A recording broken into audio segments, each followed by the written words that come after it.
For Bangladesh it is of course it's a transitional period. প্রত্যেকটা দেশের সাথে আমাদের স্ট্র্যাটেজিক সম্পর্ক কীরকম হবে সেটা ডিফাইন করবে আমাদের পারস্পরিক আমরা কি পাচ্ছি।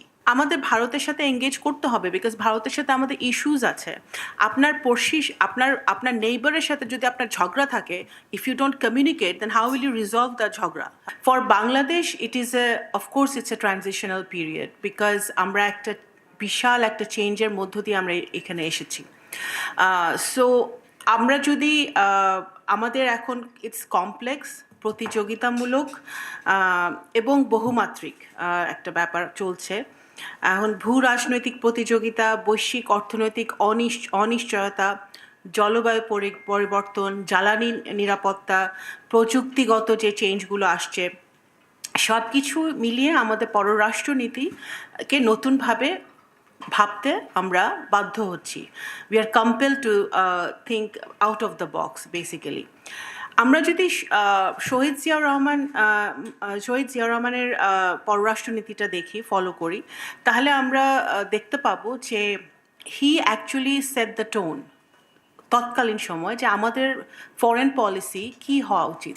অ্যান্ড আমি ব্যক্তিগতভাবে মনে করি in 2026 the tone has not changed, so it still stands for us. ওনার যে পররাষ্ট্রনীতি ছিল যে সবার সাথে বন্ধুত্ব, মেবি আমাদের the way we are, আমাদের ফ্রেন্ডশিপটা হবে, the way আমাদের রিলেশনশিপটা হবে, তার ধরনটা পরিবর্তন হয়েছে, বাট অ্যাট এ লার্জ ওনার ফরেন পলিসিটাই বাংলাদেশ জাতীয়তাবাদী দল হিসেবে, এবং এখন আমরা সরকারে আছি, সেই সরকারে থাকা অবস্থা আমাদের পররাষ্ট্রনীতিটা অ্যাট এ লার্জ একই রকম আছে, উইচ মাননীয় প্রধানমন্ত্রী বর্তমানে জনাব তারেক রহমান এটাকে এক ধাপ এগিয়ে নিয়ে গেছে। উনি একটা লিটারাল সেন্সে বাংলাদেশ ফার্স্ট ট্যাগলাইন নিয়ে আমরা এটা ইউজ করছি, এবং লিটারালি আমরা বাংলাদেশের ভিতরে এবং আন্তর্জাতিকভাবে গ্লোবালি আমরা এই বাংলাদেশ ফার্স্ট নীতিটাই ইমপ্লিমেন্ট করছি এবং করব। That is our bottom line, that is our plan.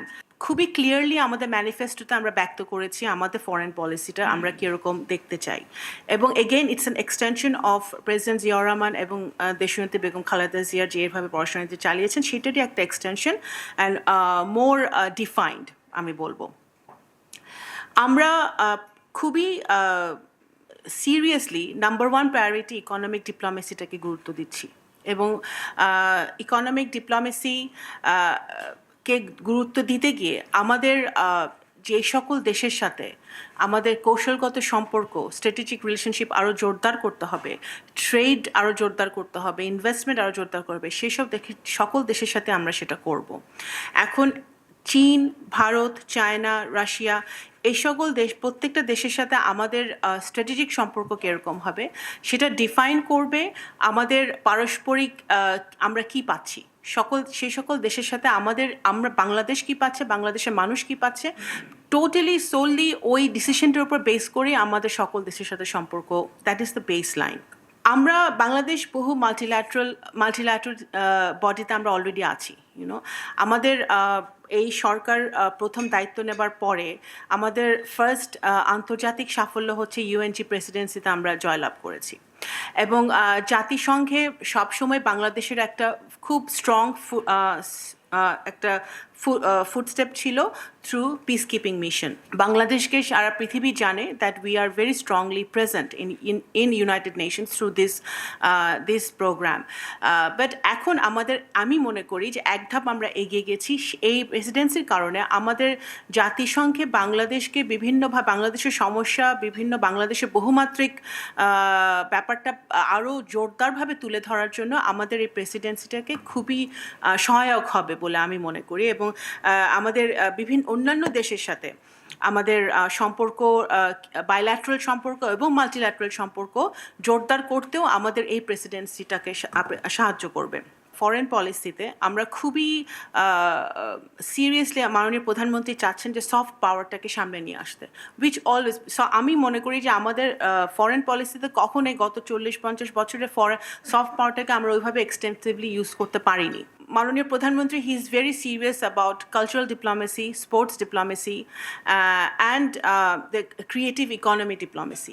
এই জায়গাটায় বাংলাদেশের ক্রীড়া, বাংলাদেশের কালচার, কৃষ্টি, কুটির শিল্প সব কিছুকে একটা আন্তর্জাতিক পর্যায়ে নিয়ে এসে এইটাকে কিভাবে, এর মাধ্যমে কিভাবে আমাদের অর্থনীতিতে কিভাবে এইটা সাপোর্ট দিতে পারে, জিডিপিতে কন্ট্রিবিউট করতে পারে, অ্যাট দ্য সেম টাইম আমরা এটাকে ডিপ্লোমেসির জায়গায় কীভাবে নিয়ে যেতে পারি অন্য দেশের সাথে, যেটা অনেক আমাদের প্রতিবেশী বা অন্যান্য দেশের সাথে অনেক সময় পলিটিক্যাল একটা সমস্যা থাকে, যেটা আমরা সফট ডিপ্লোমেসির মাধ্যমে এটাকে আগিয়ে নিয়ে যেতে পারি।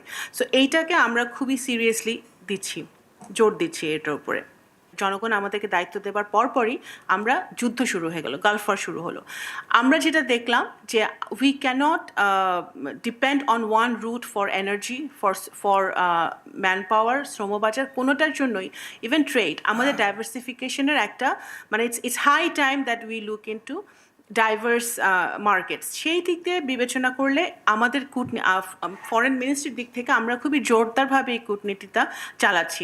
আমাদের নতুন নতুন শ্রমবাজার, আমরা যেগুলো শ্রমবাজার বন্ধ আছে, উই আর ভেরি হোপফুল যে মালয়েশিয়ার শ্রমবাজার আমাদের খুলবে শিগগিরই।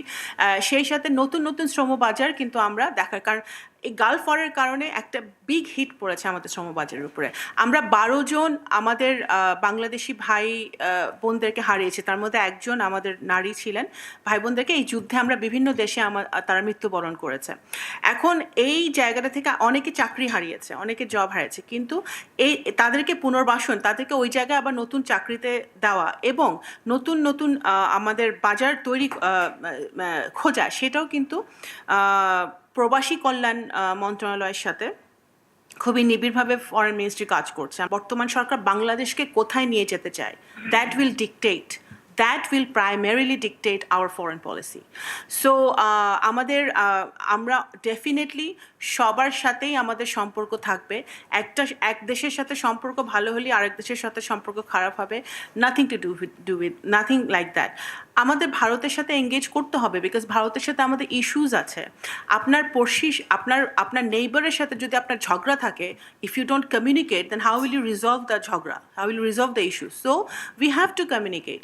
সো আমাদের ঝগড়াঝাটি কিছু নাই, বাট আমাদের যে ওয়াটার ইস্যুস আছে, আমাদের ট্রেড ইমব্যালেন্স আছে, আমাদের বর্ডার ইস্যুস আছে, এই ইস্যুসগুলো যদি সমাধান করতে হয়, আমাদের বর্ডার কিলিং যদি বন্ধ করতে হয়, বর্ডারের সমস্যার সমাধান করতে হয়, তাহলে অবশ্যই আমাদের তাদের সাথে এঙ্গেজ করতে হবে। There is no other way in diplomacy unless you engage with your counterpart. So ওই এঙ্গেজমেন্টের জায়গায় বাংলাদেশ ইজ অলওয়েজ ওপেন, আমরা এঙ্গেজ করব।